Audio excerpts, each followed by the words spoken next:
Hi everyone, this is Julie, and today I'm going to be talking about this country hitting the lowest acceptance rate with Ivy League and top tier colleges in history. So let's go ahead and get started. So in 2023, Yale University, for example, they released their acceptance rate to be 4.35%.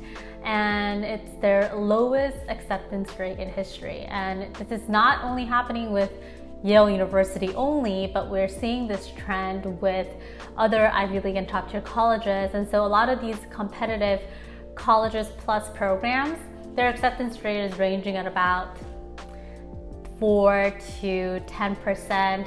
And we're also including top tier colleges as well. So back in the days, it was that mostly Ivy Leagues were hanging around 4 to 6, 7, 8%. But now we are also seeing that top tier colleges are also coming closer to the Ivy League range of acceptance rates. And also acceptance rates do typically decrease, but they're very gradual, especially if you take a look at all the data from the past 10 to 15 years. It tends to be like maybe 1%, 2%, but now we're using this word plunging. So what that means is that it's not just like a 1% decrease happening every year, but for example, UCLA, their acceptance rate was usually at around like 24% to 20%. And now in 2023, we saw the lowest acceptance rate, which was 9%. Like I said to my first point, that's going closer to the Ivy League range. UC Berkeley, they went from 18% about 4 years ago to recently 14%. That's also interesting because UC Berkeley typically had a little bit of a lower acceptance rate or similar to UCLA, but UCLA just went down to 9. And even back in the days, UCLA was known to receive one of the most applications in the country. So the popularity is definitely there. Another point that we are seeing, or a trend that we're seeing, is that if you're not familiar with this concept of early application and regular application, early, there's different types: early decision, early action, restrictive early action. And then regular is when you apply during the regular cycle. So the advantage to applying early was that you're demonstrating early interest, and you're basically telling colleges, hey, if I get into your school, then I will definitely go. And that's the binding, which is early decision. So typically, students had a higher acceptance rate going into the early round. So that was the advantage. But now in 2023, we saw something that was really interesting, that early almost felt like a regular acceptance rate. There wasn't like this huge advantage. Of course, some colleges do still have that, but just generally speaking, especially because we're talking about Ivy League and top tier colleges, the acceptance rates for both rounds were very similar. And I know some schools also had like even a lower acceptance rate for their early round. So that was a new trend that we definitely picked up on, in addition to the low acceptance rates. So why is it that this is happening? Why is there so much competition all of a sudden?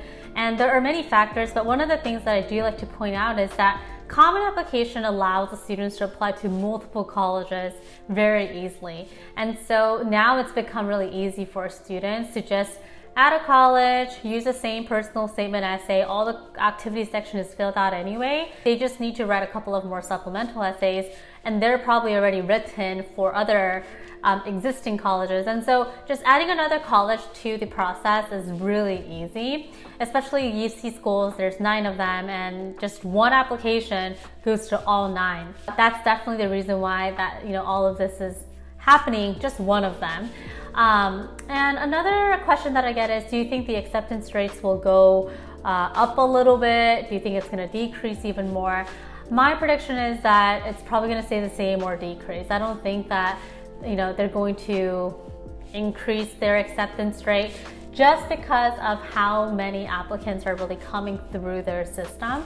And also social media plays a huge role, in a sense that Now students are sharing where they're applying, where they're getting in. They have the reaction video stuff going on. And so social media encourages students to want to apply to other colleges. It's more of a social pattern than anything.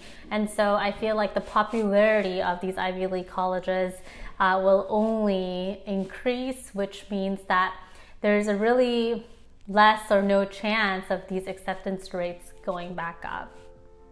So having big goals, wanting to get into an Ivy League college for specific reasons, whatever they are for you, is totally fine. And I encourage my students to have a balanced college list, have a couple of Ivy League and top tier colleges, have a couple of reach and safety schools. So just setting big goals is something that I like to do as well, because the goal that I set allows me to think differently about what else do I need to do? How can I show up for this process? It definitely challenges me, which is where growth really comes from. But we really want to be careful, and especially like I want to get into Harvard because then I can show off to my friends and family and everyone will think great of me. It really cannot be an external reason.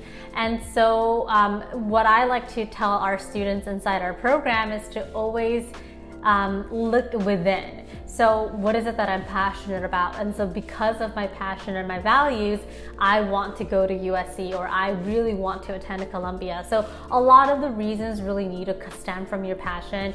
80% of workers in the workplace, they are not passionate or excited about their work, data shows. And so we really want to encourage you and a future generation to focus more on what fuels me, what excites me, and then making decisions about your college list and where you want to apply. Because this is so competitive anyways, you focusing on the external name and the brand and what it looks like to other people is not going to be good enough reasons for you to get in anyways. So that's one piece of advice that I like to share with our Passion Project Bootcamp students. So how do you stand out with all of these crazy acceptance rates going on? I would really focus on 2 to 3 high quality extracurricular activities. We have our students work on really unique and amazing fun passion projects, so that's something that we teach. We also help our students land research positions to demonstrate their intellectual curiosity, and a couple more high quality extracurricular that supports their theme.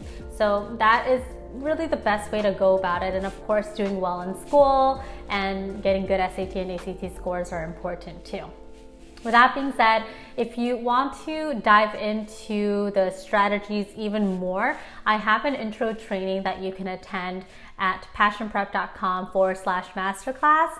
I'll go ahead and put in the link right here and also in the description box. So definitely register for the intro training so that you're getting a better idea of the exact strategies that we use to help our students navigate their college admissions process with more success and less stress. So that's it for today's video. I hope that you enjoyed today's talk, and I'll be back here with another one very soon. Bye.